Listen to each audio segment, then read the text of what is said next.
Nah, teman-teman, oke, assalamualaikum warahmatullahi wabarakatuh. Kita kembali lagi nih sama siluman tawon nih, teman-teman. Tetap di channel edukasi ya. Karena sekarang posisi sarang tawon tinggi-tinggi dan susah untuk divideokan, jadi siluman tawon ingin membuat konten yang bermanfaat saja ya, teman-teman, mengenai tentang obat apabila kita tersengat oleh tawon Vespa ini seperti ini, atau juga oleh lebah madu Apis dorsata seperti ini. Induknya sudah pada mati nih, teman-teman. Nah, itu untuk Apis dorsata ya, saya salah taruh habis sama semut, teman-teman. Jadi harusnya ditaruh di kulkas ya. Nah, langsung saja bagaimana cara mengobatinya kalau kalian terkena sengatan. Pertama-tama dari tawon Vespa finish dulu ya. Nanti kalau sudah tersengat, seandainya kalian sedang bermain nggak sengaja atau lagi melakukan evakuasi tersengat, apa-apa teman-teman, nggak usah khawatir.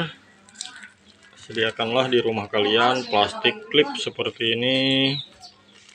Nanti tinggal diisi air, teman-teman. Isi air sampai kira-kira melembung sedikit. Buatlah seperti ini 5 atau 6 bungkus cukup, teman-teman. Taruh di freezer supaya membeku. Selama ini belum beku ya, kalian bisa melakukan pengompresan dari es batu warung dulu, teman-teman. Jadi seandainya tersengat, misalkan di kaki ya, teman-teman, di kaki di sini, nanti es batu yang kalian beli di warung itu tempelkan sambil menunggu yang tadi kalian buat ini di kulkas membeku. Jadi sementara pakai es batu yang di warung itu, teman-teman. Nanti seandainya ini sudah membeku, yang di kulkas enak nih, teman-teman, praktis dan nggak bececeran gitu ya kemana-mana. Si airnya yang sudah mencair nanti, nah ini ditempelkan. Kalau sudah membeku tinggal diikat pakai kain atau pakai lakban, nggak apa-apa, teman-teman. Nah, usahakan lakukan terus, teman-teman, perkiraan 3 jam lah ya. Nah, kalaupun ini cair, nanti kalian kan tadi ada stok ya, yang di freezer itu atau yang di kulkas. Nanti yang ini taruh di freezer lagi, yang di kulkas ambil, ditempelkan, dan terus seperti itu bergantian, teman-teman. Nah, sekedar pengetahuan, teman-teman, untuk tawon Vespa ini seperti ini, jadi nggak semuanya si induk tawon itu menyengat, teman-teman. Jadi ada juga yang nggak punya sengatan, teman-teman, atau dia laki-laki ya. Biasanya yang menyengat itu perempuan, teman-teman, seperti nyamuk ya. Biasanya yang galak itu memang perempuan. Coba di antara ini semua saya carikan yang nggak ada sengatannya supaya teman-teman tahu ya. Nanti coba kita periksa satu persatu. Oh, ini ada. Ini ada. Ini ada.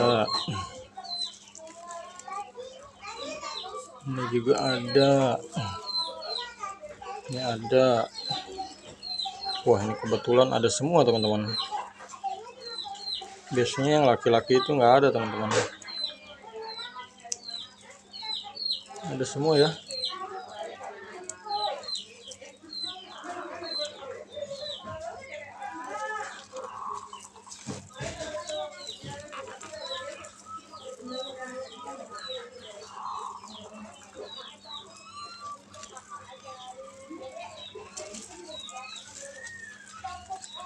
Coba kita cari. Oh, ini ada semua, teman-teman. Memang kebanyakan ya sekitar 70% ya dia mempunyai sengat. Cuma ada satu sarang biasanya di antara 30%-nya itu nggak menyengat teman-teman. Jadi tentu kalian nggak usah khawatir. Sebenarnya tawon seperti ini dia nggak akan menyengat teman-teman.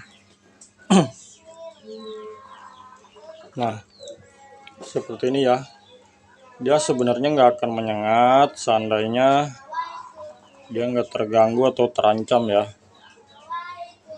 Tapi kalau dia terancam atau tertekan teman-teman, dia akan menyengat. Cuma kalau dia nggak tertekan atau dia nggak merasa terancam, otomatis dia nggak akan menyengat teman-teman. Jadi ini bukannya sulap atau apa ya teman-teman. Jadi kita belajar mengenali karakter untuk tawon itu sendiri teman-teman. Jadi ada yang menyengat, ada yang enggak, dan juga bagaimana karakternya, agresif, galak atau enggak. Jadi di sini saya mau berbagi pengalaman ya teman-teman. Nah untuk jenisnya ini sendiri jenis tawon Vespa Finish. Untuk tawon Vespa sendiri terbagi menjadi 4 ya teman-teman. Salah satunya dia Vespa Finish, yang kedua itu Vespa Analis, yang ketiga yang di dalam tanah suka bersarang di tanah itu namanya Vespa Tropika teman-teman. Dan yang suka di rumah-rumah nempel cuma dia nggak bisa besar itu namanya Vespa Velutina ya teman-teman. Jadi ada 4 jenis teman-teman. Nah untuk lebah sendiri dia banyak sekali jenisnya teman-teman. Ada Apis dorsata, ada Apis cerana, ada Apis multifera, wah dan lain-lain banyak sekali kalau lebah ya. Nah kita lanjut untuk bagaimana sih cara mengobati seandainya tersengat lebah madu. Jadi sebenarnya sama saja teman-teman. Bedanya bisanya dia lebih ke bengkaknya lebih parah biasanya teman-teman, atau lebih besar ya. Cuma rasa sakitnya tidak sesakit si tawon Vespa Finish teman-teman. Jadi kalau kalian tersengat si Apis dorsata ini ya paling sakitnya itu kisaran 1 jam teman-teman, bahkan kurang, biasanya cuma setengah jam atau 40 menit itu sudah hilang teman-teman sakitnya. Berbeda dengan tawon Vespa Finish ini, kalau sampai sudah dia menyengat ini sakitnya minimal 12 jam dan bengkaknya bisa 24 jam ya teman-teman. Jadi kalau tersengatnya jam 9 pagi ya sembuhnya besok lagi jam 9 pagi lagi teman-teman. Jadi seperti itu perbedaannya ya. Nah bagaimana sih cara mengobati kalau disengat si lebah ini teman-teman? Jadi saya kira sama aja teman-teman. Intinya dia yang dingin-dingin teman-teman. Jadi untuk membekukan bisanya itu yang masuk ke dalam tubuh kita teman-teman. Jadi kalau dia menyengat dan kita bekukan, otomatis bisanya ikut beku juga teman-teman, nggak bisa menyebar ya ke darah kita atau getah bening kita. Jadi kurang dari 1 menit rasa sakit yang tadi nyut-nyutan itu hilang seketika teman-teman, nggak akan terasa lagi hilang. Apalagi kan kalau tersengat si tawon Vespa ini sakitnya bukan main ya. Jadi kalau dikasih es batu otomatis dia kurang dari 1 menit hilang teman-teman sakitnya ya. Nah kenapa dilakukan minimal 3 jam bahkan lebih nggak apa-apa teman-teman. Jadi supaya masa inkubasi si bisa yang masuk ke dalam tubuh kita ini habis teman-teman. biasanya masanya hanya ya 24 jam itu. Cuma untuk mempercepat kita bekukan, biasanya dia mati dengan sendirinya. Jadi meminimalisir untuk bengkaknya teman-teman, supaya kita nggak bengkak. Nah, jadi begitu teman-teman. Mudah-mudahan bermanfaat ya. Jangan lupa dukungannya untuk like, komen, dan subscribe video siluman tawon. Semoga bermanfaat. Oke, top teman-teman. Mantap ya. Saya ucapkan banyak-banyak terima kasih. Assalamualaikum warahmatullahi wabarakatuh.